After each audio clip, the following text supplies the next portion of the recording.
अस्सलाम वालेकुम व्यूअर्स, मैं हूं समीना पाशा। उम्मीद है आप लोग खैरियत से होंगे। व्यूअर्स, आज आपसे बात करेंगे कि इलेक्शन तो मुलतवी हो गए और इलेक्शन कमीशन ऑफ पाकिस्तान ने एक एलामिया जारी कर दिया है। अब इसके बाद बज़ाहिर यही नजर आ रहा है कि मामला अदालत में ही जा रहा है। एक दो छुट्टियां आ गई, जाहिर सी बात है 23 मार्च का मामला और फिर वीकेंड्स की छुट्टी है वो। लेकिन बेशक इसमें थोड़ा एक दो दिन का डिले हुआ है, ताखीर हुई है, लेकिन अल्टीमेटली जाहिर है कि ये मामला जाएगा कोर्ट्स में। अदालत के पास क्या ऑप्शन है, इसके हवाले से गुफ्तगू होगी आज के इस वीलॉग में। और साथ ही साथ जो इंसानी हुकूक की खिलाफ वर्जियां जारी हैं, अजहर मशवानी साहब को उठा लिया गया, उसके बाद अब पीटीआई में क्या बेचैनी बढ़ी है और इस मामले को रोकने के लिए क्या सोचा जा रहा है, इस पर भी आपसे बात करेंगे। पहले आपसे रिक्वेस्ट है कि चैनल को कर लें सब्सक्राइब और वीडियो को लाइक और शेयर भी किया करें। व्यूअर्स, जैसा कि आप लोग जानते हैं कि इलेक्शन कमीशन ऑफ पाकिस्तान ने एक एलामिया जारी कर दिया कि जी नहीं होने कोई इलेक्शन और 8 अक्टूबर को अब इलेक्शन होंगे। और उसके बाद जो हुकूमती वज़रा का खैर मकदम था और जो उनका तासुर था, उससे ये अंदाजा हो रहा था कि ये बुनियादी तौर पर कोशिश की गई है कि जो कौमी असम्बली के इंतखाबात हैं, सूबाई असम्बलियों के इंतखाबात के साथ ही की उसके आसपास ही की कोई डेट मिला के दे दी जाए। तो एक्सपेक्टेड यही था कि जो कौमी असम्बली के इंतखाबात हैं वो चूंकि अक्टूबर में होने, तो इन्होंने फिर जो सूबाई असम्बलियों के इंतखाबात हैं उसके लिए भी डेट वहां तक ही पोस्टपोन कर दी है। लेकिन क्या ये सस्टेन कर पाएगी या नहीं, ये है अब $1 मिलियन क्वेश्चन। क्योंकि मुख्तलिफ आइनी और कानूनी माहिरीन जो कि बहुत चोटी के आइनी और कानूनी माहिरीन हैं, भले वो सलमान अकरम राजा हों, बैरिस्टर एतजाज एहसन साहब हों, पीपल्स पार्टी के साबिक अटॉर्नी जनरल और सीनियर रहनुमा लतीफ़ खोसा साहब हों, या बैरिस्टर अली जफर साहब हो, कोई भी आप नाम ले लें, जितने भी इस वक्त बार्स की रिप्रेजेंटेशंस हैं उनको आप ले लें, तो सब इस बात पर मुत्तफिक दिखाई देते हैं, एक दो के अलावा। वो एक दो कौन है वो भी मैं आपको बता देती हूँ, लेकिन वो एक दो के अलावा बाकी सब इस बात पर मुत्तफिक दिखाई दे रहे हैं कि जो इलेक्शन कमीशन का ये एलामिया ये सुप्रीम कोर्ट में बिल्कुल उड़ जाएगा। ये ना सिर्फ ये कि आइन शिकनी है, ये इख्तियारात से तजावुज है और ये बहुत ज्यादा एक तौहीन अदालत का भी मामला है। तो ये सारी चीजें मिलाकर इसको कंटेम्प्ट और जो आइन की वायलेशन है, इन तमाम के तनाजुर में ही इसको देखा जाएगा। तो उसमें अब इसका फिर अल्टीमेटली फ्यूचर क्या होगा। मुझे ये नजर आ रहा है कि इस सारे मामले में जाहिर है अभी दलाइल होंगे, देखेंगे अदालत इस तरफ किस तरफ जाती है, लेकिन मुझे बज़ाहिर लगता है कि मुमकिन 3 जो ऑप्शंस हैं वो क्या हो सकते हैं अदालत के सामने। पहली बात तो ये हो सकती है कि क्या इस बात को अग्री कर लिया जाए कि इलेक्शन कमीशन ने ये जो फैसला किया है, अगर वाकई कोई मसाइल हैं रियासत के ऐसे जिसकी वजह से इंतखाब नहीं हो सकता, तो फिर उसको एक्सेप्ट कर लिया जाए। इसके चांसेस मुझे कम दिखाई देते हैं। दूसरा, मुझे ये नजर आता है कि अगर अदालत इस मौक़िफ़ पे पहुंचती है या इस ऑप्शन की तरफ हम देखते हैं कि वाकई सूबाई और कौमी असम्बली के इंतखाबात एक साथ होने चाहिए, तो एक ऑप्शन ये भी ज़ेर बहस लाया जा सकता है कि फिर कौमी असम्बली और बाकी जो 2 असम्बलियाँ हैं उन्हीं को कबल अज़ वक्त क्यों ना डिज़ोल्व करके सारे इंतखाबात एक साथ हो जाएं। एक ये ऑप्शन हो सकता है। इस पर जाहिर है कि वफाकी हुकूमत किसी तौर नहीं मानेगी और ना ही इस पर कोई वो बात को बनने के लिए कोई जवाब फ्राहम करेगी। तीसरा फिर ऑप्शन क्या हो सकता है? तीसरा ऑप्शन ये भी हो सकता है कि अगर इस वक्त इलेक्शन भी पॉसिबल नहीं है, कौमी असम्बली के इंतखाब भी पहले पॉसिबल नहीं है, तो फिर जो पहले सिचुएशन थी असेंबलीज डिसॉल्व करने से पहले, तो क्या उस तरफ मामला जा सकता है? ये भी एक बड़ा इंपॉर्टेंट नुकता है। आपको याद होगा जब ये पिटिशन आई भी थी और सो मोटो भी लिया था जब चीफ जस्टिस ने, तो उस वक्त जस्टिस अतर मिनल्ला साहब ने इस पर एक क्वेश्चन रेज किया था कि पहले तो ये भी देखना चाहिए कि असेंबलियां आईनी तरीके से तहलील हुई भी हैं या नहीं। उन्होंने भी ये क्वेश्चन उठाया था और बहुत सारे लोगों का अब भी ये नुकता नजर है। मैंने अजहर सिद्दीक साहब को, जो कि कानूनी माहिर भी हैं, इमरान खान के वकील भी हैं, उनको भी एक प्रोग्राम में ये कहते सुना कि अगर इलेक्शन नहीं हो रहे तो इसका एक बहुत बड़ा जो क्वेश्चन लीगल बन जाता है वो ये कि फिर ये निगरान हुकूमतों की लीगैलिटी क्या होगी। और ये निगरान हुकूमतें तो नाजायज कंसिडर की जाएंगी क्योंकि ये तो आर्जी हुकूमतें होती हैं जो सिर्फ इलेक्शन के वक्त आती हैं। अब अगर इलेक्शन ही नहीं हो रहे तो क्या 90 दिन से ज्यादा इनको मुसल्लत रखा जा सकता है? इनकी तो कोई आईनी और कानूनी हैसियत ही नहीं होगी। तो फिर इससे ये पता चलता है, अजहर सिद्दीक का ये कहना है कि ऑटोमेटिकली फिर इसका मतलब ये है कि चौधरी परवेज इलाही की वजारत बहाल हो गई है और असेंबलीज को रिस्टोर किया जाए। इसके अलावा कोई और ऑप्शन नहीं बनता है। तो मुझे बजाय ये नजर आ रहा है कि शायद पीटीआई के लिए भी ये ऑप्शन, अगर ये वो कहते हैं ना, वैसे तो कानूनी और आईनी ऑप्शन तो यही है कि 90 दिन में इंतखाब हो, लेकिन अगर इससे कोई कम बेहतर ऑप्शन अगर उन्हें अडॉप्ट करना पड़ता है तो इस सेटअप के अंडर इस फाशिस्ट रजीम और ये सो कॉल्ड नाम नेहाद निगरान हुकूमत जो कि ब्रूटैलिटी से इनको टारगेट किए हुए है कुछ अनदेखी ताकतों के ईमा पर, जिन्होंने इनको लगवाया भी है, तो इनके नीचे इतने महीने 5-6 महीने मजीद गुजारने से बेहतर फिर भी ये होगा कि इस बात पर ही अग्री कर लिया जाए कि पंजाब हुकूमत, खैबर पख्तूनख्वा हुकूमत वापस हो। अगर ये कोई ऑप्शन आता है और उसका कोई सियासी हल ही निकालना पड़ता है तो फिर ये शायद पीटीआई के लिए कुछ एक्सेप्टेबल ऑप्शन हो। असद उमर साहब को मैंने एक टीवी प्रोग्राम में ये कहते सुना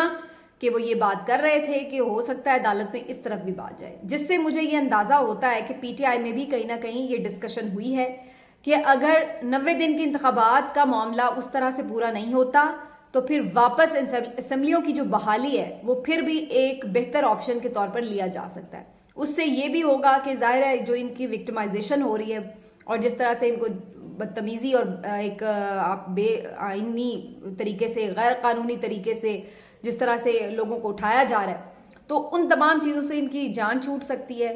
अपनी जो सिक्योरिटी के मसाइल हैं जो इमरान खान साहब के बहुत बड़ा एक इशू बना हुआ है, वो मसला हल हो सकता है जब पंजाब हुकूमत अपनी होगी तो ज़ाहिर है उनको बेहतर एक सिक्योरिटी प्रोवाइड हो सकती है। और ये जो एक लड़ाई का हर वक्त का तासुर है, एक इनसिक्योरिटी का जो हर वक्त का तासुर है, तो ये भी ख़त्म हो जाएगा। इससे पीटीआई को एक पॉलिटिकल गेन ऑलरेडी मिल चुका है कि इन्होंने एक्सपोज कर दिया है कि ये लोग जो ये बहुत ज़्यादा चैलेंज देते थे मुंह खोल खोल के करें ना असेंबलियां बहाल, ले लेना इलेक्शन,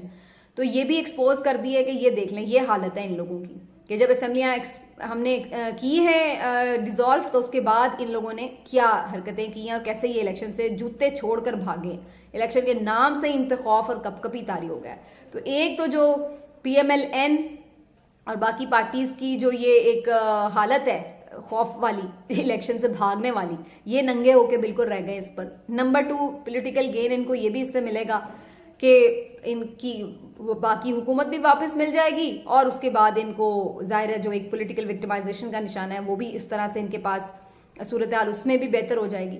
और तीसरा ये भी पता चल जाएगा कि ये जो इतने आइन और जमहूरियत के अलंबरदार बने फिरते सहाफ़ी और सियासी जमातें थी, इनकी असलियत भी सामने आ चुकी है कि बेसिकली ये लोग अगर इस्टेब्लिशमेंट इस वक्त नहीं चाहती कि इलेक्शन हो तो उनके साथ साथ ज़ाहिर है इनको भी सूट नहीं करता पॉलिटिकली, तो ये लोग किस तरह से उसकी तावीलें निकाल के पेश कर रहे हैं। ये वही लोग हैं जब कासिम सूरी ने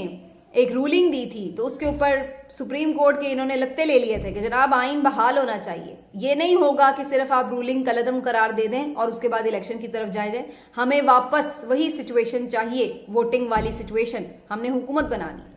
तो इन्होंने बहुत शोर मचाया था इस बात के ऊपर कि आइन बहाल होना चाहिए, आइन के साथ कॉम्प्रोमाइज नहीं करना, नजरिया जरूरत नहीं होना चाहिए। तो अब यही जो लोग हैं किस तरह से नजरिया जरूरत के तहत आइन शिकनी इन्होंने की, आगे इलेक्शन करके किस तरह से इन्होंने सुप्रीम कोर्ट की भी हुक्म उदूली की, ये सब बातें अब एक्सपोज हो गई। तो इनका इस तमाम तर हालात का जो फायदा है वो अल्टीमेटली पीटीआई को पहुंचा है, जो एक मजबूत जमात बन के उभरी, जिसके कारकुनान ने मजामत करके ये साबित किया कि कोई बर्गर पार्टी नहीं है वो, उनको इतना तरने वाला ना समझा जाए। और उसके साथ साथ इन्होंने जिस तरह से छुपे किरदारों को बेनकाब किया जो रह गए थे थोड़े बहुत, तो वो भी सारा अया हो गया है। तो मेरा ख्याल है अगर अल्टीमेटली सिचुएशन इस तरफ जाती है तीसरी ऑप्शन की तरफ, तो ये इनके लिए फिर भी पीटीआई के लिए विन विन सिचुएशन होगी और हो सकता है कि वाकई इस तरफ जाना पड़े, लेकिन ये कैसे होगा,